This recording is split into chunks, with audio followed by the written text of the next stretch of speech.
শহীদ করে ফেলছে। ধরে নেওয়া যাওয়ার সময় আরেকজনকে শহীদ করে ফেলল।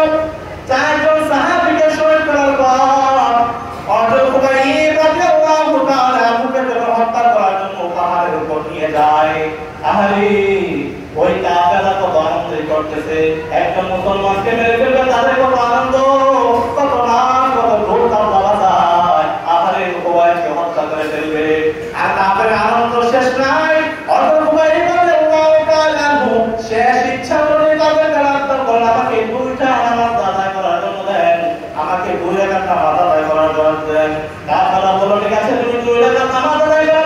হযরত খুবাইব রাদিয়াল্লাহু তাআলা এত বিনয়ের সাথে নামাজে পড়তে দাঁড়ালেন।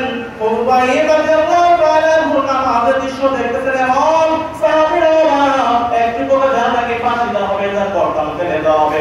এই মানুষটা এত সুন্দর করে কিভাবে নামাজ আদায় করে, এই মানুষটা কিভাবে আল্লাহর কাছে এত বিনয়ের সাথে দাঁড়ায়। কাফেরদের মধ্যে একজন যুবক ছিল সাঈদ নামে জুবাইর রাদিয়াল্লাহু তাআলা, তখন ওই দৃশ্য দেখে মনে মনে ভাবতেছে আমরা লাত এবং উজ্জা মানামের সামনে কিভাবে দাঁড়ায় হাসি আমরা নামাজ আদায় করি না, আমরা লাত এবং উজ্জার সামনে কিভাবে দাঁড়ায় চিন্তা করে হাসি ঠাট্টা করি।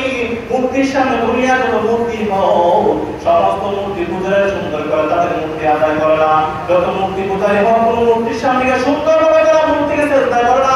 কিন্তু খুবাইব এত সুন্দর কিভাবে নামাজ আদায় করে, এত বিনয়ের সাথে চেষ্টা যায়, এমন ভাবে চেষ্টা দিতেছে মনে হয় তাকে মৃত্যু দেওয়া হবে না, মৃত্যু দণ্ড দেওয়া হবে না।